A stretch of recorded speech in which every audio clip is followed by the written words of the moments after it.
Hey everyone, my name is Charlie and welcome to Fully Equipped. In chapter 3 and continuing into chapter 4, James talks a lot about the danger of how we use our tongues. He's developing the theme that he's been talking about, putting faith into action. One of the ways that the church needed to grow in obedience to God was in their speech, and that's why he focuses quite a bit on this topic. James has noticed that the church is using their tongues to tear each other down, rather than build each other up. So in chapter 3, we read as James encourages his readers to have wisdom and humility as obedient followers of Christ. He first presents the problem in the first 12 verses, namely the danger of the tongue. And in verses 13 to 18, he provides the solution, wisdom from God. James's main point in the first half of chapter 3 is that something really small, like our tongues, can have a huge impact. They have great power to cause destruction. And that's why James warns people not to lightly aspire to become teachers. Becoming a teacher for the wrong reasons, like status or prestige, is not a good idea. There was a problem in the early church of people seeking to be teachers for their own selfish ambition, rather than because they wanted to help others know God more.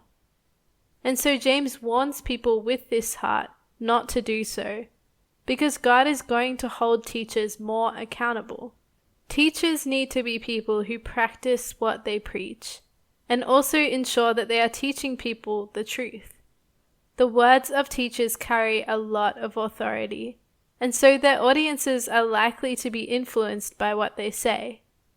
If these teachers are teaching the wrong thing, then the congregation will be led further away from God. This is why Jesus came against the religious leaders so strongly. They're the ones with the knowledge, and yet they're restricting others from the blessing of the gospel. James goes on to talk about controlling our tongues. He acknowledges that even though good works should be coming from our faith, the reality is that we won't get it right all of the time. We will all stumble and fall into sin. James is not calling believers to be perfect people. Sinning doesn't mean you're not saved. It means you're a human who needs the grace of God. But James also highlights that our goal as believers is to do what we can to stop stumbling into sin. We need to grow in self-control and rein our tongues in. As we continue on in our faith journey, we're seeking to grow closer and closer to that state of perfection. We're seeking to become someone who has perfect control over our tongues and never uses them to speak harsh or unkind words to other people. But at the same time, James and the rest of the New Testament both teach that we won't actually be able to reach that level of perfection this side of heaven. It's just our goal as we grow in love for God and our love for others. James goes on to explain that our tongues have huge potential for widespread damage. They are like uncontrollable fires that start small but spread to the whole forest. Our pride, bitter speech, malicious words, manipulation, and rudeness are all different fires that are fueled by Satan. They cause divisions in the church. They cause community to be ruined. And that's why it's so important that we get control of our tongues.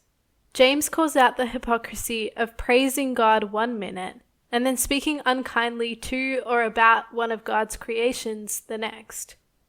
What could this example look like in our day? Perhaps it's going to church and spending time in prayer and worship, but after the service talking negatively about the pastor or the elders or another person in the congregation. James is creating this tension between these two contradicting things that our tongues do. We use them both to bless God and curse his people. James is saying that a true believer is someone who seeks to bless God and his creation. This is an example of a good work that someone with faith will display. So in the second half of the chapter, James provides the solution for our untamable, out-of-control tongues. We need wisdom from God. Walking in humility is wisdom in action, but being prideful leads to unrighteousness. If your heart is full of bitterness, jealousy, selfish ambition, pride, and unforgiveness, then your speech probably will expose this. And in a lot of cases, you'll believe that this negativity is justified, that you are right and they are wrong, that you are wiser than them. But a heart that is meek, that is, a heart that trusts in God, will not find a need to promote itself in the eyes of others.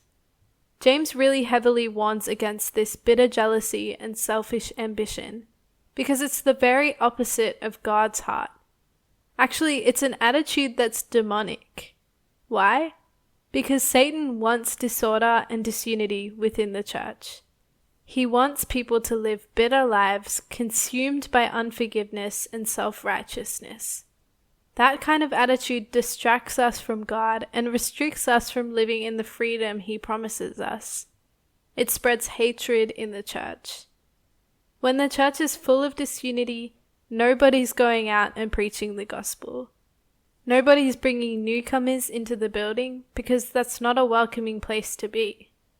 When people in the church are consumed with an I'm right and they're wrong attitude, then they're not creating fellowship, seeking Jesus, or worshipping God. That's what Satan wants for the church, and that's why we have to resist this attitude. We resist it by seeking wisdom from God. Wisdom from God is not just having good theology or the right view of a situation. It's wisdom in action. It produces purity, peace, gentleness, open-mindedness, mercy, and so on. And those who walk in the wisdom of God will harvest righteousness. So how do we know if we have wisdom from God? This is something that we should always be growing in and seeking more of. But James shares that the markers of those who have wisdom from God are that they are people who are humble, gracious to others, and live peacefully. So it's a good idea to ask God where you need to grow in this area. How can you grow in humility in your everyday life? Where are you not showing grace to others? Do you leave conversations feeling at peace or more angry about things? This is especially important for those who are teachers and those in ministry. Having a position of leadership comes with a high level of accountability. And the good news is that God gives us wisdom when we ask for it. We can grow into being people who refuse to gossip or spread bitterness. We can grow into people who speak life over others, walk in gratitude, and have greater self-control. It's possible when we have God. That's the good news of the gospel. We're set free to be people of love and life. And when all the people in the church are seeking more wisdom from above to control their tongues, that's a church that's going to be producing wonderful fruit in the world. How does this equip us? Today's world is no different from the world in which James was writing in. We're all still struggling with controlling our tongues. Our words can break down marriages, friendships, family relationships, and so on. Our words can discourage others from pursuing God's will or the talents He's given us. Sometimes when we speak negatively about someone to another person, that person then goes on to think negatively of them as well, even if they weren't initially involved. So our words can spread bitterness further than we expect. Nowadays, it's not just our tongues, but also what we write on social media. Nobody takes time to think and formulate reasonable responses. Instead, everyone is quick to spread their opinions, which often leads to angry arguments. And it's not just other people that our tongues tear down. It's ourselves as well. Have you ever caught yourself saying something like, "I'm so stupid," or "I'm so ugly," or whatever else it might be? The more we say things like that about ourselves, the more we actually come into alignment and agreement with the enemy's plan for us. Take an inventory of your words as you go about your day today. How often are you spreading negativity or criticism compared to peace or love? This isn't to make us feel bad or burdened by how unholy we are. It's supposed to help us see where we fall into the temptation to speak negatively about something or someone. When we're more conscious of how we are using our tongues, we can make the active choice to go into each conversation with an attitude of humility and peace. This will be an ongoing process, but let's be people who seek to reflect Jesus more in every conversation we have, blessing Him and His creation.